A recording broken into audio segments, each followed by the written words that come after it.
blood. That ain't nothing, God, but these phone lines is flaming, bro. Meet me at the spot quickly, get me to the details. We gotta be sneaky if we wanna be fast. Brother hands is tied, some transpired in his backyard. All fingers point to him. If he was that God, our pics is involved. They pretend to be target. Gotta go to my daughter. Bring up and down, man. Violence the homie for OT. Slow down, about nothing. Cause the real owed me a favor. We handled a problem for him a couple months back. Did it real smooth, where it wouldn't come back. So on him, he said no problem.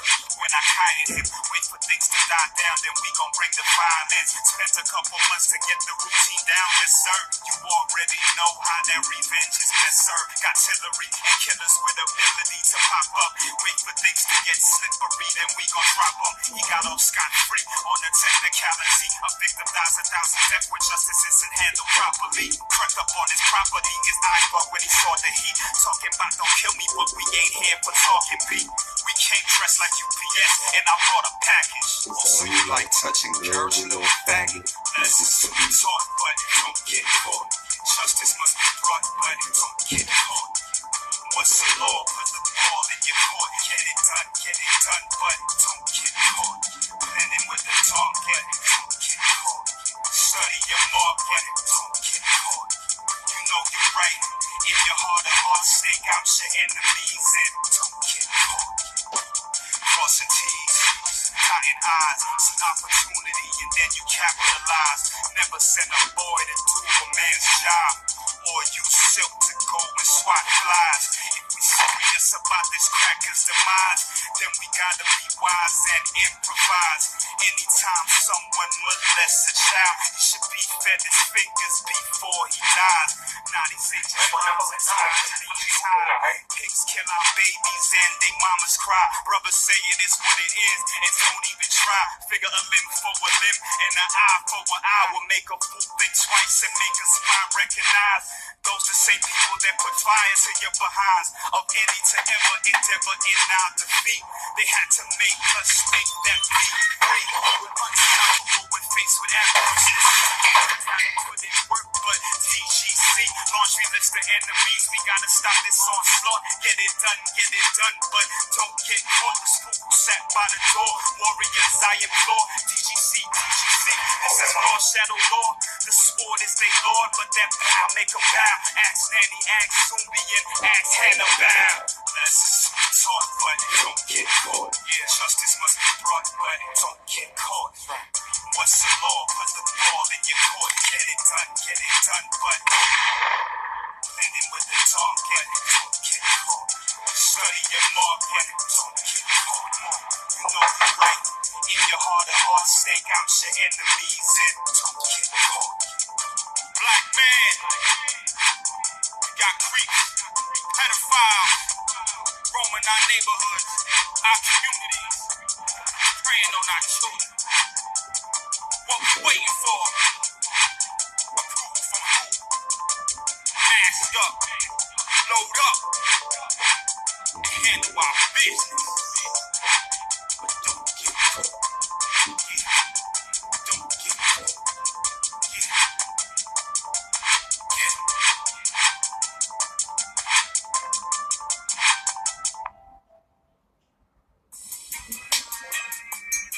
Mayasa, Asaho.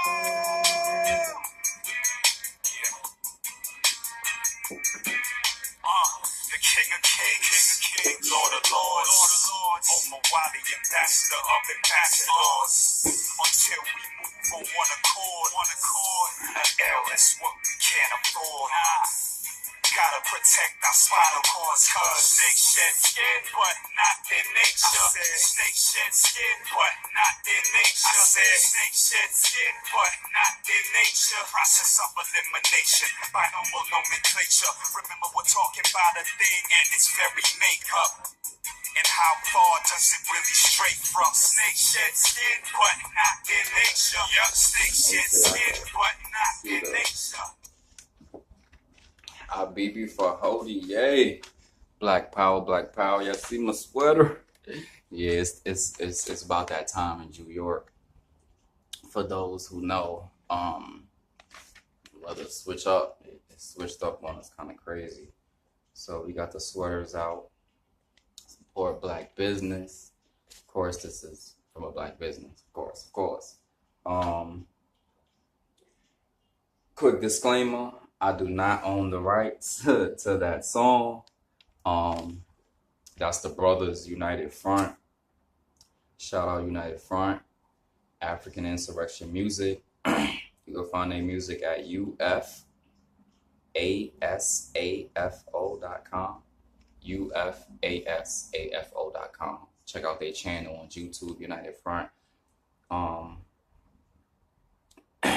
So, played that song for a particular reason. One of the reasons I chose that track because that was a song about pedophilia. If y'all didn't catch it, and what we need to do to handle pedophiles, right? So this is in the Daily Blues or the Daily Jews newspaper, the Sunday paper. Look at this devil. Just look. That just looks like Satan, man. Look. So, letter says Vatican got McCormick complaint in 2000. So the Vatican got a letter or a complaint about Cardinal Theodore McCarrick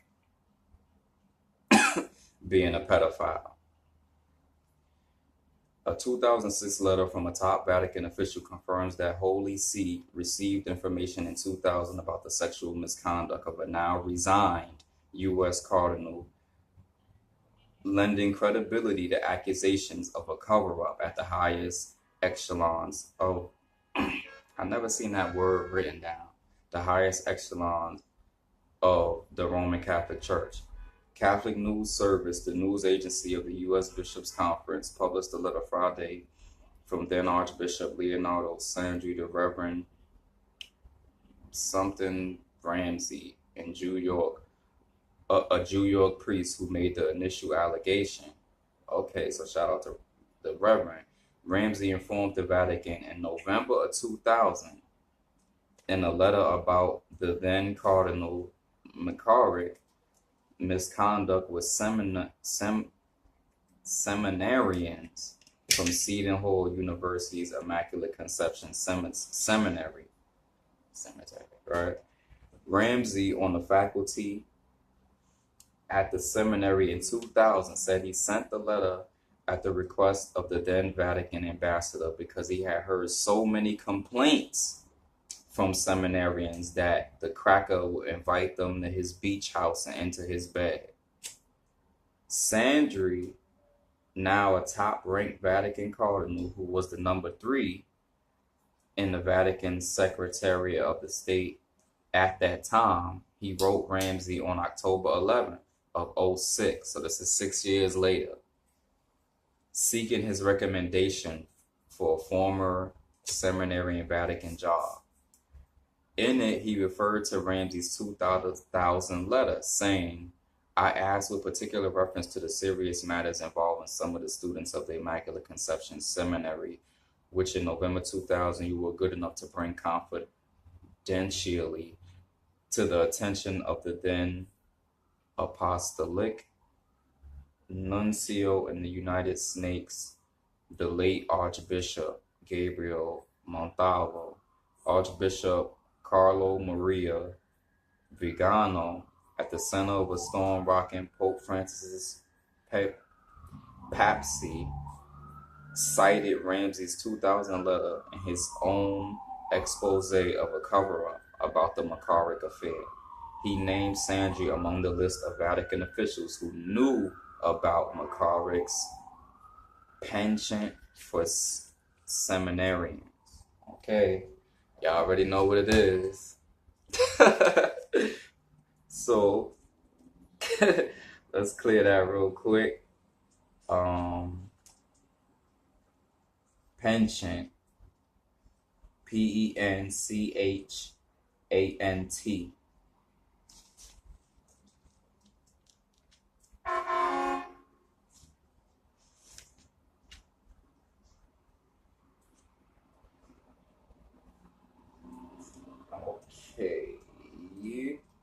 penchant, a strong inclination. Synonyms: leaning, propensity, predisposition. So he named Sandry among a long list of Vatican officials who knew about McCorrick's inclination for Sumerian. So they saying he had this inclination of going after the girls. Or are they boys? Damn, they didn't even say. Well, they're known for being homophiles, right? They're known for going after little boys. So we're just gonna say little boys.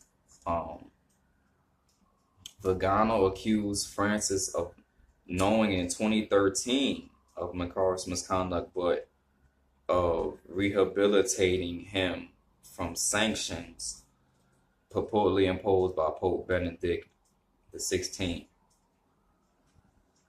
Sandry's letter is significant because it corroborates Ramsey's story and Vigano's claims. It shows the Vatican knew about allegations against McCormick in 2000, a year before then Pope John Paul II made him a cardinal. So the 2000 letter came to the Vatican from Reverend Ramsey, a New York priest. Shout out to the Reverend. That's my city. So the letter came in 2000, and Pope John Paul II made this devil, this pedophile, made him a cardinal the next year.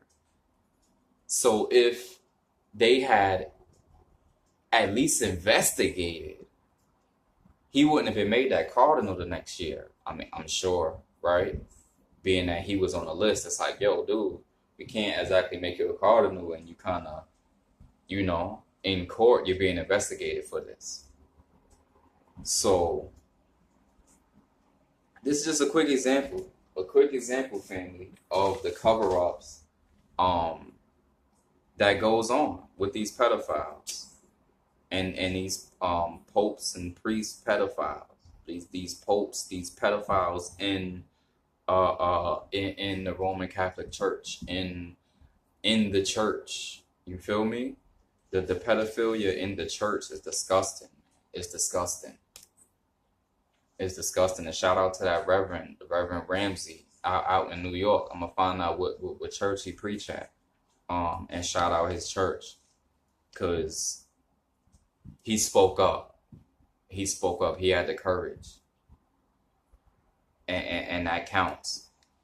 So now we got another story. The king of porn, right? They call him How Brilliant Bizman Cornered Times Square Sex. So let's just get into this. I'm not going to read the whole thing. It's a pretty long read. Swimming pool orgies, rampant drug use, and a zonked-out prostitute breastfeeding her cat. Welcome to the teenage world of Romola Hodis, who watched her father, Marty, grow from a poor nobody to become the lord of New York's sleazy sex business in the 70s. And Romola's memoir, The Princess of 42nd Street, Surviving My Childhood as the Daughter of Times Square's King of Porn, The Life of Marty Hodis, is revealed in all his brilliance and debauchery. He owned virtually every 25-cent peep show in the city, raking in millions while torturing and terrorizing his young daughter. Aside from routine beatings and relentless fat shaming, Marty Hodis found disturbing ways to wreak emotional havoc on Romola, now 61. She describes one day at age 14, Marty invited her to see him at work in his dingy Midtown office. Upon arrival, Romola watched the woman giving her father oral sex while he sat at the desk. Get up without a word and leave. Then Marty rose from his chair and led his daughter to a small theater where he showed off his newest money-making plan, a live sex act featuring whips, chains, and gags. Marty had his daughter sit in one of the heavily stained seats next to a bunch of porn-loving old men and watch the performance to its revolting conclusion. As bizarre as that may seem, perhaps even stranger is how much Ramallah loved the man despite such treatment and much worse. She even waited until 2014 after he died to start writing a book because she said, I didn't want to embarrass him.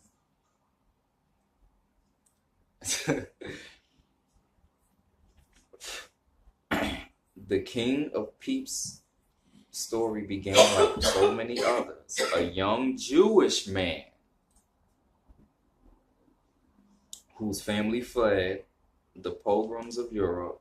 Marty Hodis landed in Brooklyn and began hustling to make a living, shining shoes, selling papers, and laboring on a chicken farm were all part of his early years. But fast forward, but the real aha moment came in 1966 when he found a bunch of derelict film loop machines in the basement of a New Jersey business. The loops, as they were called, had existed for many years before Marty Hodis came along, but he was the first to realize that if he could load them with girly films and put them in the adult bookstores thriving in Manhattan, he'd make a mint or make a lot of money. The very first one went into Carpool Books in Times Square. On the first night, a line of horny guys stretched around the block. Soon, all the bookstores wanted peep show machines, and Marty was happy to provide them. 25 cents at a time. Marty Hodis was getting rich, claiming at one point $30K a week. From peep machines, Marty branched out. First, he made his own films to put in the machines. This in part was because there was too much demand and not enough porn in the early years. The public always wanted more. He soon began selling those films and others at stores and through the mail. Beyond that, he opened a venture to fix the machines, which, because they were so heavily used, broke down over time. All that money funded a lavish life. At the family's home in Malvern, Long Island, he threw swingers parties full of cocaine, pot, alcohol, rampant swapping of sex partners. Much of this went on as young Ramallah and her two sisters and brothers wandered around watching people do lines of coke off the kitchen table and have sex everywhere, including in the kids' bedrooms, in the pool, and on the living room couch. Not to mention a topless working girl breastfeeding her cat. Wow. When he wasn't partying or attending to his business, he focused on viciously abusing Ramallah, singling her out for constant beatings and ridicule. Wow. He would force her on a scale, and if she was over his mandated limit, he would beat her and make her watch the family eat dinner and then send her to bed hungry. All the while, he would berate her as the fattest girl in school. Look at you. Look at your ass. She was just 9 years old. Yo, crackers is crazy, yo. Wow. One of his major victories was turning the Colombo crime family from an enemy into a business partner. As Ramallah tells it, they left him alone, and in turn, he showed the Colombos how to make more money from porn than they ever had before. They were also running with the law, but because he was smart, slippery, or a little of both, he would avoid major time. According to Ramallah, he only served 2 or 3 stints in jail, none of them leading to more than a few months. Beginning in the 1980s, the cleanup of Times Square began, and with zoning laws and police crackdowns being used to push the live sex shows and peep booths out the area. The change scared him to death, as one business as another was forced to close. Eventually, so many of his sex dens were shut down that he had to try other businesses, most of them unsuccessful. They included things like selling sheds to Home Depot and resoling people old sneakers. But he did find his groove again, opened up the Miami Playground in Miami, obviously, which sold porn books, featured live dancing, and catered to a gay clientele. He only sold it a year or so before he died at the age of 82, after more than 20 years. Eventually, his hard partying life caught up with him, and he died in 2013 of chronic obstructive pulmonary disease. That's the heart. Pulmonary, anytime you hear that, that's the heart. Pulmonary artery is in the heart.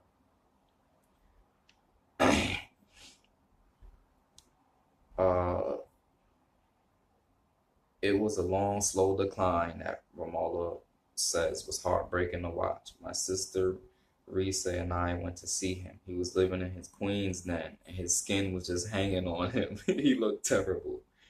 He said, "I love you girls," when we left. I told Risa, "You gotta get ready. Daddy's gonna pass soon. He never tells me he loves me."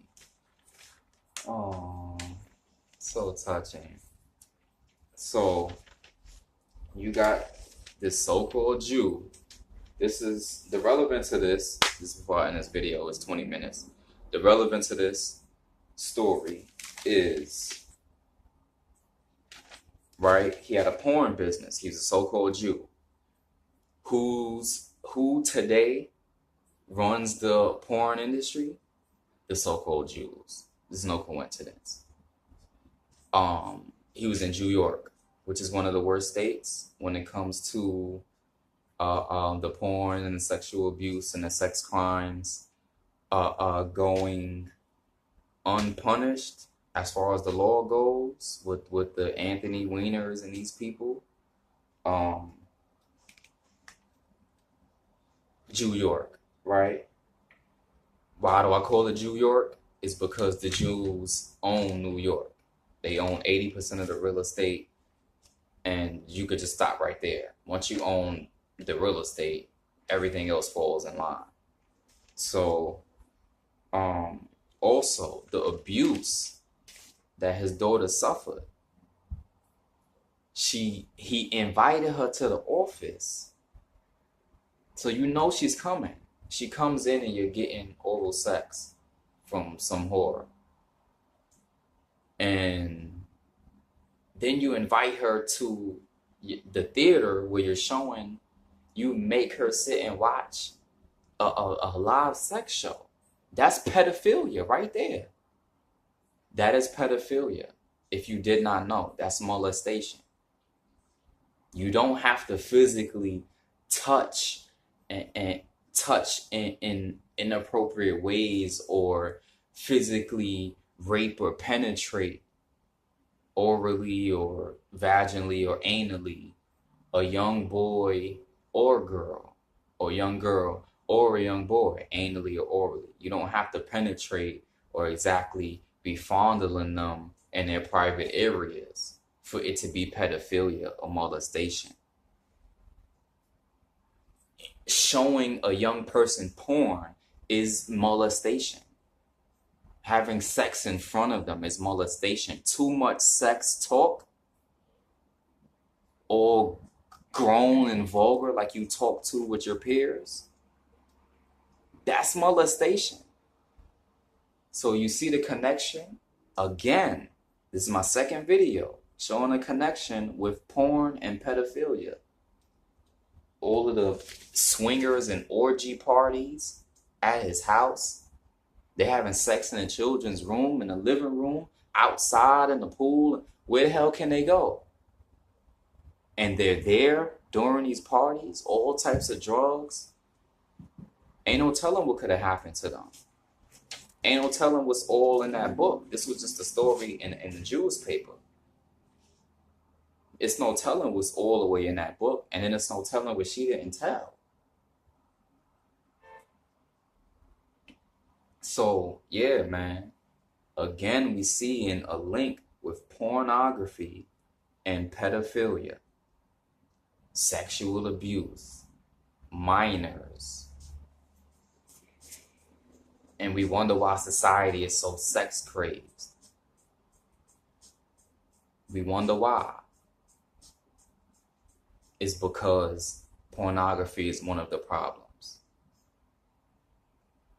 And one of the biggest problems with this big problem of pornography is that it is not enough of us talking, saying it's not okay. It's just a whole general consensus among society that porn is okay to watch. male, female, 15, 14, whatever.